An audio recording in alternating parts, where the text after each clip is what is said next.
Saludos a todos. Quiero grabar unas palabras para todos los que me escuchéis desde España y desde otros lugares.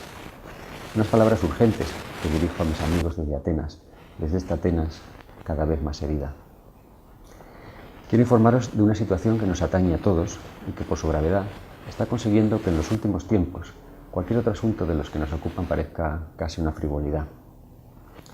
También quiero pediros algo importante, pero voy a dejarlo para el final, porque confío en que no os importará esperar unos 5 minutos. En los últimos tiempos, el discurso político y mediático de España y de otros países europeos ha sido decir, en tono de alivio, que nosotros no somos Grecia, que nuestra cuenta de resultados es mejor y que los griegos, en el fondo, se merecen lo que ahora les pasa por ser vagos y díscolos y propensos a huelgas y manifestaciones. Esperemos que, ahora que la marea está llegando a España y a otras latitudes, ahora que comienzan a recortarse allí sueldos, pensiones, derechos y prestaciones, los españoles y los europeos sopesen mejor su juicio sobre Grecia y tomen conciencia de la verdadera naturaleza de la situación que nos amenaza a todos y de su verdadero alcance. ¿Qué es lo que está pasando? En términos históricos, lo que está pasando es que quienes controlan en el mundo el poder financiero se están haciendo con el poder político a través de la creación y de la explotación de la deuda. Y que lo están haciendo con la connivencia de nuestros gobernantes y ante la incapacidad de una reacción organizada de los ciudadanos. Por eso el problema de Grecia no es un problema de carácter local. Es la cara visible en Europa de una tragedia que nos afecta a todos. El progresivo desmantelamiento del Estado y de la democracia por parte de los agentes de la globalización económica. Lo que está pasando es muy grave, porque cuando las fuerzas económicas y financieras hayan conquistado por completo el poder político, desaparecerá la política como ejercicio de soberanía. La democracia será solo una grotesca quimera, y gobierne quien gobierne, seremos todos esclavos de un puñado de magnates del dinero. Resistir como ciudadanos frente a este proceso es el sentido profundo de todas las movilizaciones que desde hace año y medio aproximadamente ocupan día a día a gran parte de los griegos. El pueblo griego está dispuesto a hacer sacrificios, y muchos, pero poco a poco se está dando cuenta de que todos los sacrificios que se le exigen y se le imponen no van encaminados a acabar con un sistema perverso, sino a alimentarlo y a perpetuarlo. ¿Por qué? Porque el plan de rescate organizado por el núcleo duro de la Unión Europea y el Fondo Monetario Internacional, que se nos impone como única y desesperada solución ante una bancarrota segura, es un plan diseñado para salvaguardar el beneficio de los especuladores, para minimizar sus riesgos y para abrirles el camino a apropiarse de la riqueza nacional. No es en absoluto un plan para aliviar la situación del país, ni para generar desarrollo, ni para redistribuir más justamente la riqueza de todos. Muy al contrario, es un plan para que injustamente la riqueza de todos siga fluyendo cada vez hacia menos manos. Vamos a ser claros. Lo que se nos presenta como crisis es en realidad un ataque económico organizado, y lo que se nos presenta como deuda es un producto cuidadosamente diseñado como arma de sometimiento que da continuidad al colonialismo y perpetúa la misma violencia. 1 de cada 5 dólares de la deuda mundial se lo debemos al Fondo Monetario Internacional y al Banco Mundial. Para quien tenga nociones de historia contemporánea, son de sobra conocidas las prácticas de estas instituciones en los países donde han operado hasta el momento.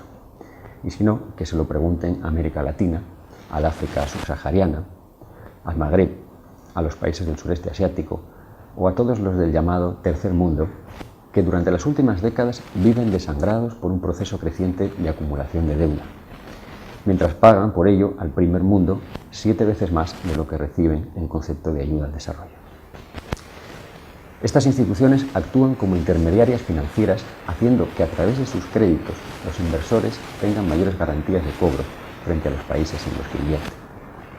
El objetivo de los inversores, ya se sabe, es cobrar.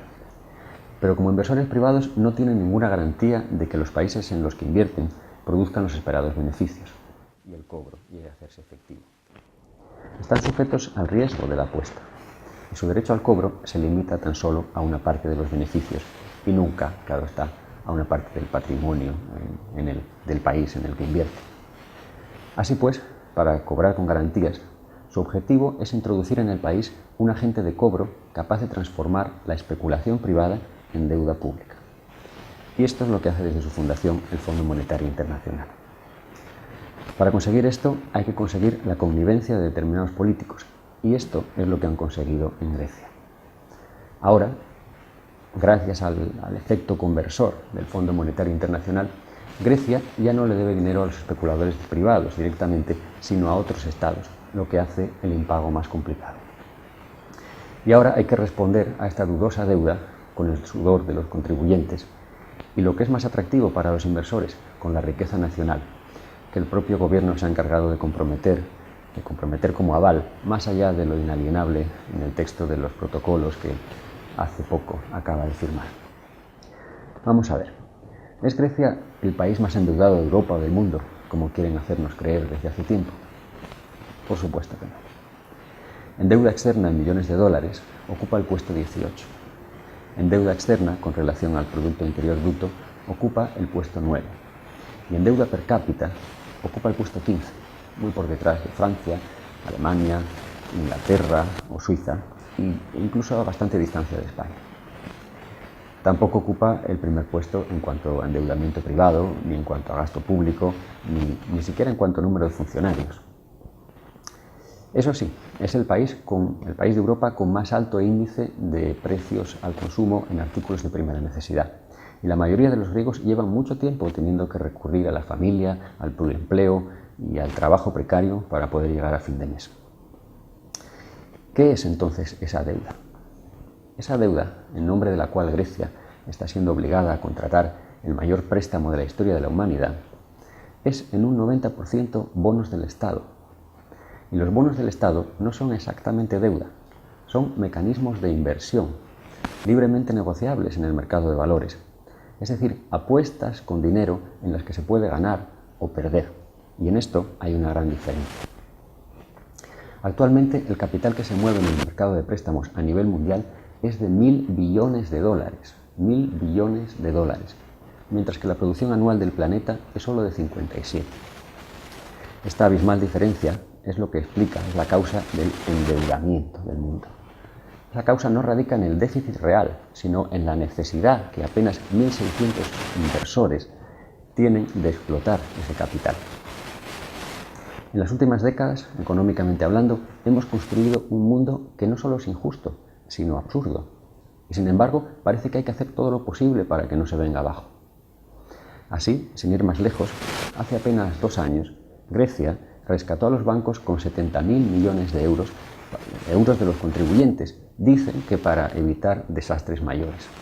Y ahora hay que rescatar también al sector financiero, nuevamente con el dinero de los impuestos de los contribuyentes.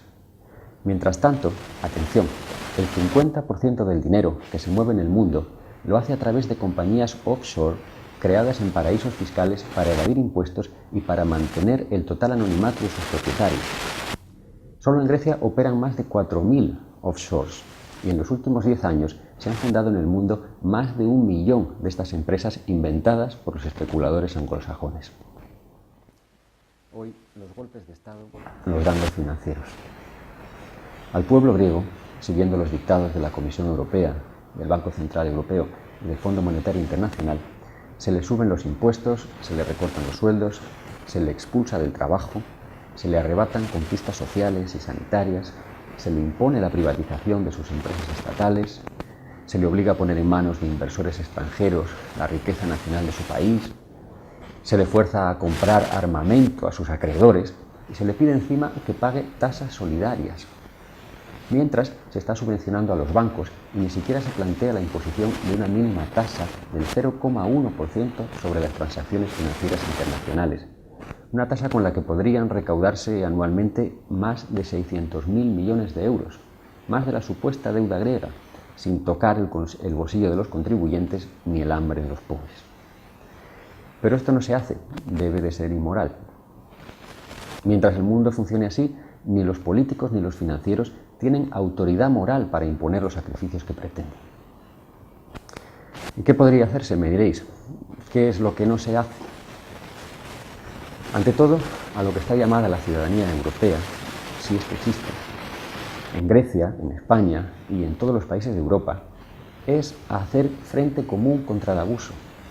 es a exigir a los gobiernos que frenen a los especuladores o que se vayan a casa, que obliguen a los inversores a asumir el riesgo de sus descabelladas operaciones, en vez de acudir en su auxilio con el dinero público cada vez que sea necesario para que siempre salgan ganando.